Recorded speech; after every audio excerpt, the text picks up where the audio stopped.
Okay, we're getting into the good stuff now. This is a presentation on realism, one of the main perspectives in international relations today, and until the 1980s, the dominant perspective in international relations. Realism had its precursors. Now, if you recall, international relations itself is a 20th century discipline. But long before international relations existed in its modern form, there have been precursors in history and philosophy. And here you have a list of some of the main contributors, some of the main precursors to what eventually became the realist perspective in international relations. And the first one I want to mention is Thucydides, who was the Athenian historian, and his epic work called The History of Peloponnesian War contains a part known as the Melian Dialogue, and in that Melian Dialogue, we get a memorable phrase spoken by the Athenian delegation, diplomatic delegation to the island of Melos, and that phrase is the strong do what they can, and the weak suffer what they must. You have an emphasis on power. In this particular work, the context was international diplomacy, where the Athenians want Melians to ally with Athenians against Sparta, or otherwise to be subservient to Athens and pay tribute. And the Melians wanted to be neutral, and Melians were insisting that allowing them to remain neutral would be a moral thing to do. But the Athenian delegation, at least according to Thucydides, said that, it's all well and good to think about morality, but that's not the real world. The real world is a world in which the strong get their way. So Thucydides lived between 460 BC and 400 BC. So you're talking about here more than 4 centuries before Christ. And I would say that in recorded history, this is perhaps the clearest and earliest precursor of what later became realism. Then we have the work of Niccolo Machiavelli, the Prince, and Machiavelli lived between 1460 and 1527, and that's already Common Era or AD, whatever your nomenclature is. So he lived during the time of Italian Renaissance, and he was the native son of Florence. Florence at the time was kind of the cradle of the Italian Renaissance. And much of Renaissance owed itself to the rediscovery of the works of ancient Greece and Rome, and that's largely why it's called Renaissance. The Prince is a work dedicated to Lorenzo Medici, and The Prince is a work about the importance of power. So in it, Machiavelli takes a dark view of human nature and views humans as selfish and personal interest-seeking beings, and insists that in a world in which people act selfishly, the correct way for the ruler to behave, if he wants to achieve and maintain power, is to act in a way that is cunning, resolute, and that is unconstrained by traditional piety and morality. So we see now the connection between Machiavelli's psychophilosophical orientation and that of Thucydides. The connection is the idea of power. Leviathan by Thomas Hobbes. Hobbes lived between 1588 AD and 1679 AD. He was born the year the Spanish Armada was headed to the British Isles and was destroyed by the storm in the British Navy before the Spanish could invade Britain. And that event, the year of his birth, had a significant impact on Thomas Hobbes's future thinking. In Leviathan, Thomas Hobbes argues that for a society to be peaceful, it needs to have a strong government. And that's what Leviathan metaphorically stands for. It stands for the kind of government that can crush nuisance, rebellions, disorders in order to provide stability. Because without a strong government in the state of nature, the life of man is poor, solitary, nasty, brutish, and short. That's a famous phrase from Thomas Hobbes. And so here you also see the commonality between Hobbes, Machiavelli, and Thucydides, and that commonality is the idea of power.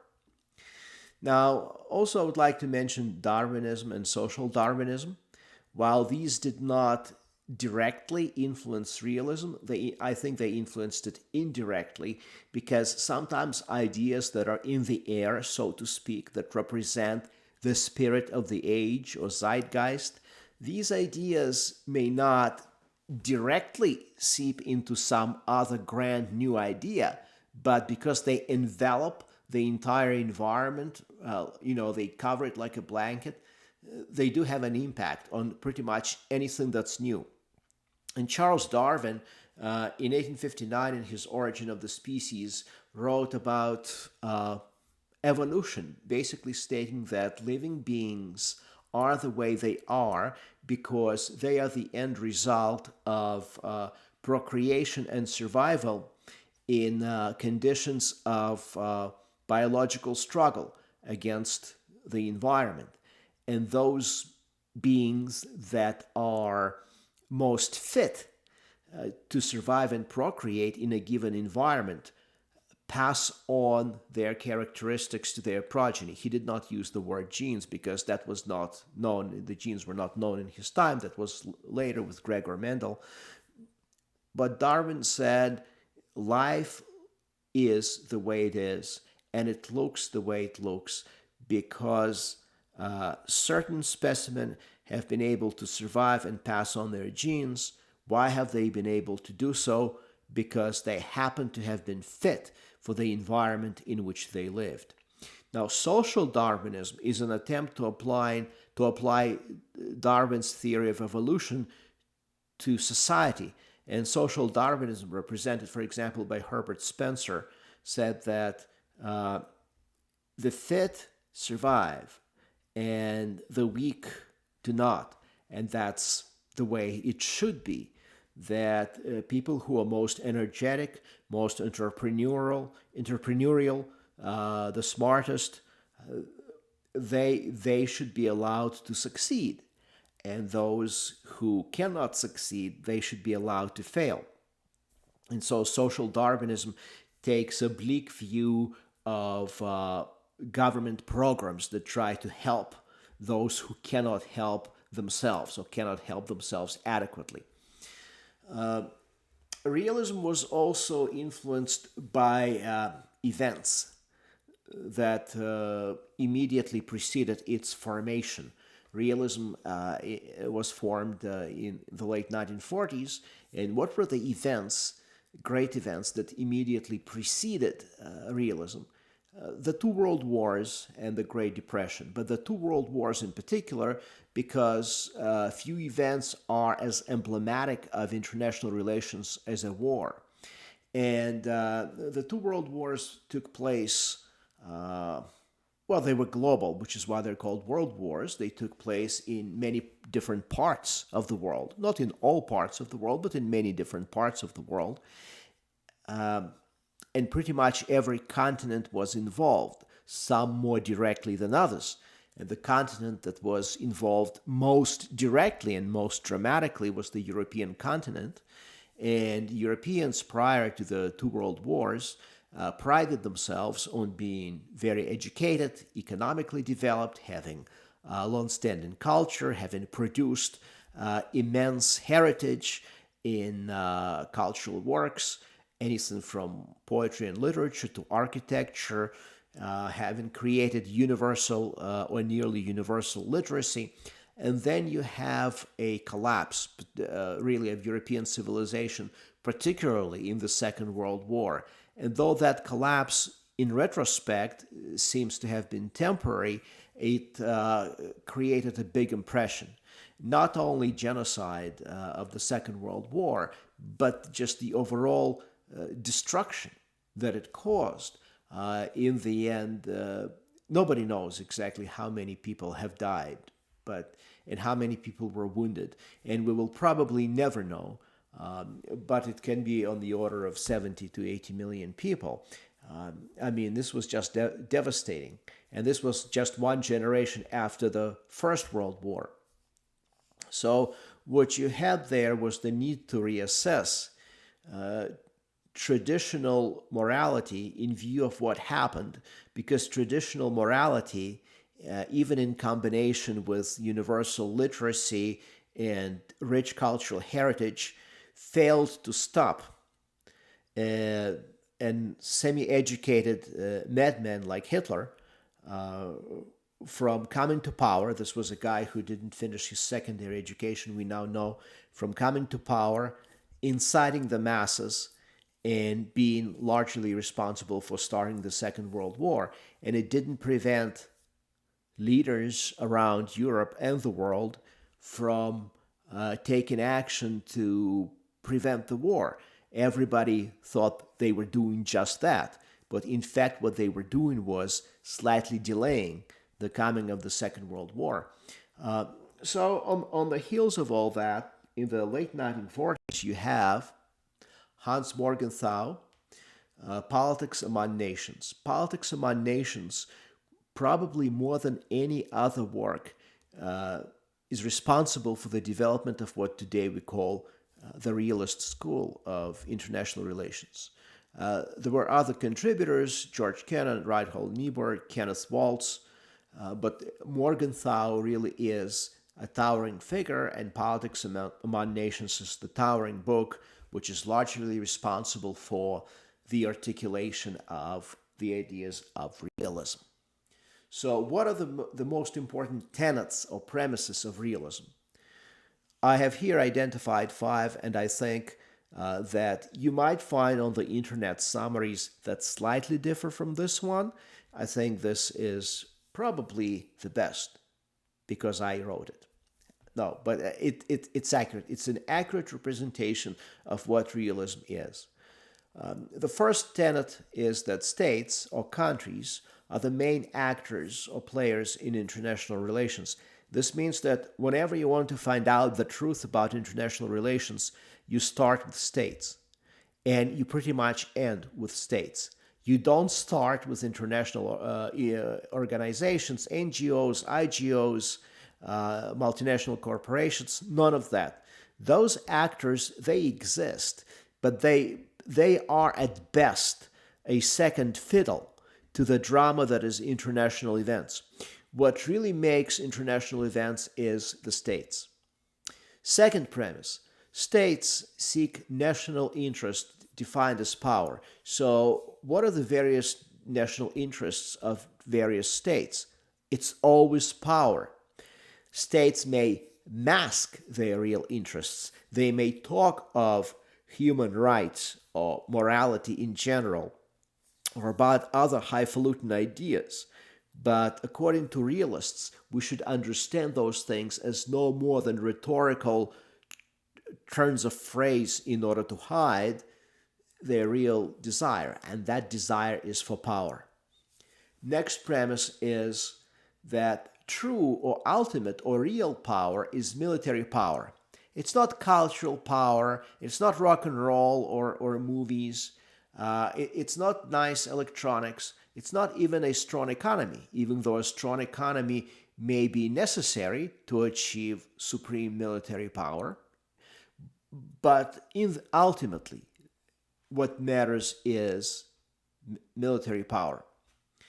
Next premise is the international system, that is to say, the world is anarchic. It's a self-help world. If you as a country want to achieve your national interest, i.e. power, you better understand that you can rely only on yourself. All these nice things like international law and international organizations and moral appeals, all of these things don't work. they are slightly better than snake oil. They are a false hope. So, yeah, international law exists, but it cannot be enforced with any kind of consistency. Therefore, it's not really real. Therefore, as a country, you must always know that you are on your own and you have to be able to act to protect your survival and act to increase your power. And you may do it in conjunction with other states. You can form alliances with other states. That is very much within the realist understanding of how the world works. You pursue your own interest by allying yourself with other countries. That's normal and sometimes necessary.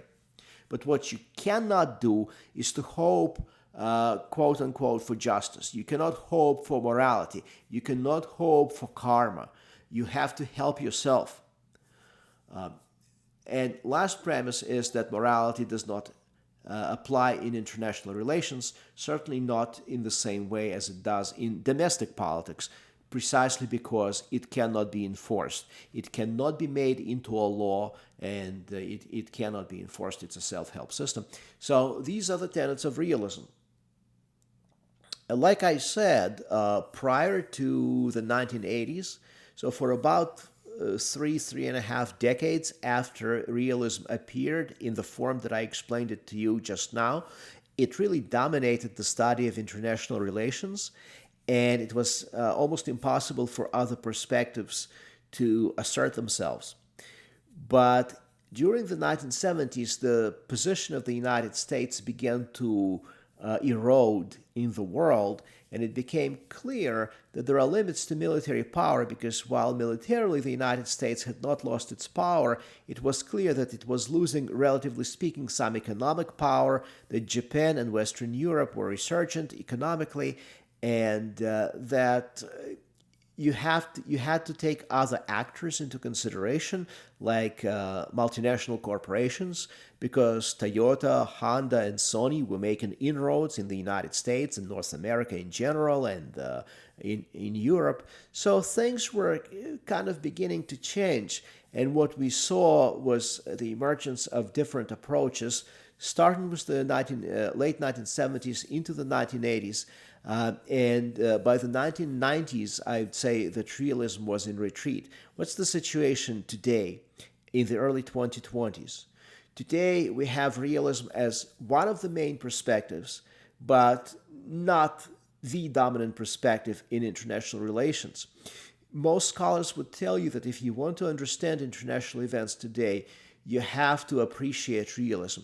You may not want to subscribe fully to every tenet. You may want to have footnotes and side notes and sidebars, but you have to pay close attention to what the states do and not be distracted by the noise that, let's say, multinational corporations run everything, or George Soros, a particular individual behind the scenes, runs everything, or that NGOs run everything. No.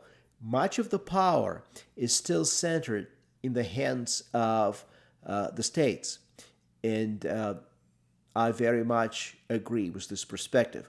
We must take states into consideration, and any analysis of international relations that neglects state power is an analysis that's going to reach wrong conclusions.